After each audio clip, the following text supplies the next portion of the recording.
আসসালামু আলাইকুম। আশা করি যে যেখানে আছেন ভালো আছেন, সুস্থ আছেন। আলহামদুলিল্লাহ আপনাদের দোয়ায় আমরাও ভালো আছি। সবাইকে শুভ সকাল। আমরা সকাল সকাল চলে এলাম মাছের বাজারে। এটা হলো হংকং মার্কেট। আমি আর আতেফের বাবা এসেছি। আতেফকে স্কুলে নামিয়ে দিয়ে আমরা একদম সোজা মাছের বাজারে চলে এসেছি। আর এই মাছের বাজারটা আমাদের বাসা থেকে অনেকটাই দূর, প্রায় ১ ঘন্টা ড্রাইভ করে আসা লাগছে। তো আতেফের বাবা এই যে মাছ নেওয়ার জন্য লাইনে দাঁড়ায় আছে। প্রথমে আমরা স্যালমন নিচ্ছি। আতেফের অনেক ফেভারিট স্যালমন। ও বেক করে খেতে খুব পছন্দ করে। তো এখানে সকাল সকালেই অনেক ভিড় হয়ে গিয়েছে আর এখানে লাইভ ফিশ পাওয়া যায়। আর এটা কিন্তু চাইনিজ মার্কেট, হংকং মার্কেট। তো এটা হলো টেক্সাস হিউস্টনে। আতেফের জন্য নিয়েছি স্যালমন আর আমার জন্য নিব বড় চিংড়ি। চিংড়ি মাছ আমার খুবই একটি পছন্দের মাছ। আর আতেফের বাবা খুব বেশি একটা মাছ খেতে পছন্দ করে না, তবে ও ইলিশ মাছ আর চিংড়ি মাছটা খেতে পছন্দ করে। তো আমার তো অনেক ধরনের মাছই খুব পছন্দের। আর এখানে রয়েছে সি ফুড, দেখতে পাচ্ছেন শামুক, ঝিনুক এগুলো রয়েছে। যারা খেতে পছন্দ করেন তারা অবশ্যই নিতে পারেন। আর রয়েছে রূপচাঁদা মাছ, তেলাপিয়া মাছ, অনেক ধরনের লাইভ ফিশ রয়েছে। যারা কাঁকড়া খেতে পছন্দ করেন বা লবস্টার এই টাইপেরও মাছ আছে এখানে। তো আমরা খুব বেশি একটা মাছ নেব না, যেহেতু আমার বাসায় কেউ খুব বেশি একটা মাছ খায় না। তো রেড স্ন্যাপার রয়েছে, দেখতে পাচ্ছেন। রেড স্ন্যাপারও অনেকেই খেতে পছন্দ করে। আমি এর আগে নিয়েছিলাম, খেতে কিন্তু মজা। দেখতে পাচ্ছেন ওখানে লাইভ ফিশ রয়েছে। এখানে রয়েছে কাঁকড়া, তারপরে লবস্টার। যে যেটা খেতে পছন্দ করেন চলে আসবেন লাইভ ফিশ খাওয়ার জন্য হংকং মার্কেটে। এটা হলো হিউস্টন, টেক্সাসে। তো দেখতে পাচ্ছেন আতেফের বাবা লাইনে দাঁড়িয়ে আছে মাছ নেওয়ার জন্য। তো আমার দাঁড়ানোর প্রয়োজন নেই, চলুন দেখাই আর কি কি রয়েছে। তো আমি মাছের সাইড থেকে চলে যাচ্ছি, আপনাদেরকে দেখাবো এখানে কি কি ধরনের হাঁড়ি পাতিল পাওয়া যায়। শুধু যে মাছ পাওয়া যায় তাই নয়, অনেকটা মানে দেশি স্টাইলের এখানে হাঁড়ি পাতিলও পাওয়া যায়। তো দেখতে পাচ্ছেন অনেক ধরনের হাঁড়ি পাতিল রয়েছে এখানে। বড় বড় কড়াই, তারপরে বড় বড় প্লেট স্টিলের রয়েছে। চাইলে আপনারা এখান থেকে নিতে পারেন। এগুলোতে ভাপা পিঠা বা মোমোস, যার যেটা পছন্দ, মানে যেগুলো স্টিম জাতীয় খাবার তারা তৈরি করে খেতে পারেন। যারা স্টিম খাবার পছন্দ করেন, অনেক ধরনের পিঠা রয়েছে যেগুলো আর কি ভাপে তৈরি করতে হয়। তো এই টাইপের পাতিলগুলো ব্যবহার করতে পারেন। তো চলুন আরেকটা সাইডে দেখাই আর কি কি রয়েছে। তো এখানে রয়েছে, দেখতে পাচ্ছেন ছোট ছোট বাটি, তারপরে হলো সেম মানে স্টিলের বাটি, তারপরে হলো সিলভারের বাটি, প্লেট, এই টাইপের জিনিসপত্র। তো এইখান থেকে এর আগে আমি আতেফের জন্য একটি প্লেট নিয়েছি। আজকে আতেফের বাবার জন্য একটি প্লেট নিব স্টিলের। আতেফ স্টিলের প্লেটে খেতে পছন্দ করে, আতেফের বাবাও স্টিলের প্লেটে খেতে পছন্দ করে। আতেফের জন্য আরও একটি রিজন ছিল স্টিলের প্লেট নেওয়ার জন্য। ও হলো যে আর কি কাচের প্লেটগুলো হয় সেগুলো থেকে চারোদিকে অনেক বেশি ভাত ফেলে দেয়। তারপরে অনেক সময় ও টেবিলে বসে খাওয়ার সময় ওর হাত থেকে পড়ে ভেঙে যেতে পারে, তার জন্য নিয়েছি। তো এখানে দেখতে পাচ্ছেন রুটি মেকার রয়েছে, রুটি বেলার বেলুন রয়েছে, তারপরে সব ধরনের জিনিস পাওয়া যায়, ছেঁচনি, তারপরে চাইলে এই যে চিতই পিঠার সাজ বলে যে সেগুলো রয়েছে, নিতে পারেন। তো এই তো আপনাদেরকে ঘুরে ঘুরে দেখাচ্ছি কেমন লাগছে। এখানে আপনারা চাইলে দেশি টাইপের অনেক জিনিস মানে হাঁড়ি পাতিল নিতে পারেন। এখানে যে টি পট রয়েছে, তারপরে নিচে দেখতে পাচ্ছেন অনেক ধরনের ছেঁচনি রয়েছে, অনেক ধরনের মশলাপাতি ছেঁচে তরকারিতে ব্যবহার করতে পারেন। তো এই যে স্টিলের প্লেটের জায়গায় চলে এসেছি, প্লেট বাটি। তো এখান থেকে আজকে আতেফের বাবার জন্য একটি প্লেট নিয়ে নিব। এর আগে আতেফের জন্য নিয়েছি, তো সেম প্লেট নিচ্ছি। আতেফের জন্য এইটাই নিয়েছিলাম, তো আতেফের বাবার জন্য এইটাই নিচ্ছি। আর এই প্লেটগুলো ওভেন প্রুফড, ওভেনে গরম করলে কিচ্ছু হয় না। তো এই তো আরেকটা এখন নিয়ে নিব।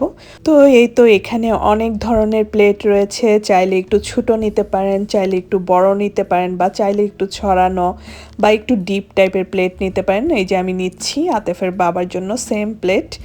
তো এখানে অনেক ধরনের জিনিস রয়েছে, আপনাদের একটু দেখে নেওয়া লাগবে, মানে আপনাদের যেটা প্রয়োজন ঠিক সেইটা। তবে এখানের জিনিসের কিন্তু দাম কম না, অনেক এক্সপেন্সিভ। তো আর কি তুলনামূলকভাবে যদি আমরা দেশের হিসাব করি তাহলে দাম বেশি, কিন্তু যদি এখানের হিসাব করা হয় তাহলে ঠিক আছে। তো আমি এই যে স্টিম করার জন্য এই ট্রেটা নিচ্ছি, যে অনেক সময় প্রোটিন, তারপরে হলো কেক, ছোট কেক চুলায় তৈরি করা যায়। আরও রয়েছে প্লাস্টিকের বড় বড় গামলা, তারপরে বাটি, এখানে সব রয়েছে প্লাস্টিকের আইটেম। তো যারা প্লাস্টিকের আইটেম ব্যবহার করতে পছন্দ করেন তারাও চলে আসতে পারেন, নিতে পারেন। তো আমি প্লাস্টিকের কিছু নিচ্ছি না। তো দেখালাম এমনিতেই আপনাদেরকে ঘুরে ঘুরে কি কি রয়েছে। আরও তো শাক সবজি অনেক কিছু আছে, তো ওই দিকটা ঘোরা হয়ে গিয়েছে তাই দেখাতে পারলাম না, ওই দিকে আর যাব না। তো পিছন সাইডটাই ঘুরে দেখায় দিলাম যে আর কি কি রয়েছে। তো এই তো যাদের বড় বড় ভুল লাগবে চলে আসবেন, নিতে পারবেন। আর রয়েছে একদম বাংলাদেশি স্টাইলের মোড়া, এখানে রয়েছে চাল, তো ওই পাশটাতে রয়েছে বাটি, মানে গ্লাসের বাটি। তো আতেফের বাবাও চলে এসেছে, আমাদের মাছ নেওয়া হয়ে গিয়েছে। এখন হলো আমরা এদিক দিয়ে ঘুরতে ঘুরতে আমরা চলে যাব রেজিস্টারে। রেজিস্টারে যেয়ে সব কিছু পে করে চলে যাব দুইটা রেস্টুরেন্টে। একটা হলো হট ব্রেড, আতেফের বাবার পছন্দের রেস্টুরেন্ট। এটা হলো অনেকটা বেকারি টাইপের।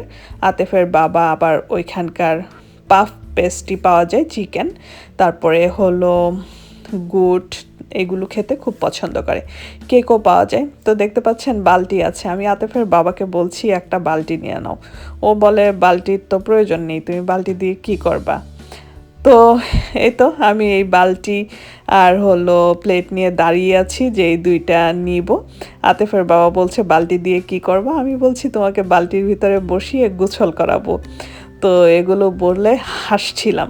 তো এই তো দেখতে পাচ্ছেন আরও অনেক ধরনের জিনিস রয়েছে, ফুলদানি রয়েছে সুন্দর সুন্দর, চাইলে এসে নিতে পারেন। তো আপনাদের ঘুরে দেখালাম হংকং মার্কেটে শাকসবজি ছাড়া আরও কি কি রয়েছে। তো আমাদের ঘুরে দেখানো শেষ, চলে যাচ্ছি দুইজন এবার রেজিস্টারে, আর ঘুরবো না। তো আতেফের বাবা এই যে আমাকে ডাকছে চলে আসো, তো আমি ভিডিও করছিলাম। তো এই তো এখন পে করতে দাঁড়াবো এখানে লাইনে। তো সকাল সকাল এসেছি বলেই একটু মার্কেটে আর কি বিজি কম আছে, তা না হলে অন্য সময় অনেক বেশি বিজি থাকে, লাইনে দাঁড়ানো লাগে। তাও খুব বেশি একটা দাঁড়ানো লাগে না, এখানে অনেকগুলো রেজিস্টারই খোলা থাকে। দেখতে পাচ্ছেন এখানে কিন্তু কাঁঠাল রয়েছে, কে কে কাঁঠাল খেতে পছন্দ করেন। তবে কিন্তু বাংলাদেশের স্বাদ পাবেন না, তবে কিন্তু আর কি দুধের স্বাদ ঘুলে মেটানো আর কি বলা যায়, খেতে পারেন, খারাপ না। এর আগেও আমি 2-3 বার কাঁঠাল নিয়েছি, তো আজকে আর নিচ্ছি না। তো এই তো আমাদের পে অফ করা হয়ে গিয়েছে, আমরা এখন হংকং মার্কেট থেকে বের হয়ে যাচ্ছি। আমাদের হংকং মার্কেটের বাজার করা শেষ। তো বাইরেটাও আপনাদেরকে একটু ঘুরে দেখালাম। তো হংকং মার্কেট এই তো এরকম, বের হয়ে যাচ্ছি, বের হয়ে চলে যাব সোজা হট ব্রেডে। তো হট ব্রেড থেকে তারপরে যাব, আমার ছেলে আতেফ বলে দিয়েছে ওর জন্য পেরি পেরি চিকেন নেওয়ার জন্য। তো সবার আগে আতেফের বাবারটা নিব, তারপরে আতেফের জন্য পেরি পেরি চিকেন নিব, যেহেতু ওকে স্কুলে দিব লাঞ্চ করার জন্য, সেহেতু ওরটা একটু গরম গরম থাকবে, সেজন্য ওরটা পরে নিব। এই তো হট ব্রেডে চলে এলাম, চলুন দেখাই হট ব্রেডে কি কি রয়েছে। তো এই তো অনেক ধরনের বিস্কুট আছে, কেক আছে, কেক মফিন আছে, তারপরে এই যে পেস্ট্রি রয়েছে। এই কেকগুলো কিন্তু অনেক মজা, আমি কিন্তু অনেক খাইতাম আগে, এখন খুব বেশি একটা পছন্দ না আমার কেক। তবে এই যে পাফ পেস্ট্রি এগুলো নিব, আমি খাবো, আতেফের বাবা খাবে, আতেফের জন্যও নিয়ে যাব কিছু। আতেফও এই পাফ পেস্ট্রি খেতে খুব পছন্দ করে।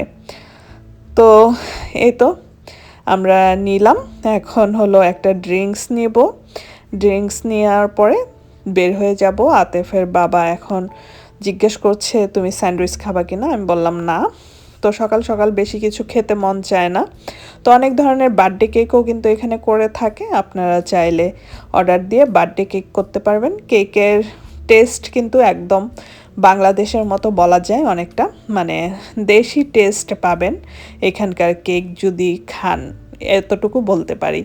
তো এই তো চলে এলাম আতেফের পেরি পেরিতে। এখন হলো আতেফের জন্য নিয়ে আমরা সোজা চলে যাব আতেফের স্কুলে। স্কুলে যাওয়ার পরে আতেফকে হলো আতেফের খাবার দিব, তারপরে হলো আমরা দুইজন চলে যাব বাসায়। তো এই তো আতেফের বাবা আতেফের জন্য খাবার অর্ডার দিয়ে দিয়েছে। দেওয়ার পরে এখন ড্রিঙ্কস নিয়ে আমরা এখানে একটু বসবো। এখনও অর্ডার করা হয়েছে, কিন্তু খাবার দিতে 10-15 মিনিট সময় লাগবে। এখানে অনেক ধরনের সস রয়েছে, পেরি পেরি সস। তো আমাদের অর্ডার রেডি, এখন চলে যাব। তো রাস্তা ফাঁকাই রয়েছে, খুব বেশি একটা ভিড় নেই। তো তাড়াতাড়ি মনে হয় চলে যেতে পারবো, আর খুব বেশি একটা সময়ও নেই আতেফের লাঞ্চের জন্য। তো সবাই ভালো থাকেন, সুস্থ থাকেন, আজকের মতো বিদায় নিচ্ছি। আল্লাহ হাফেজ।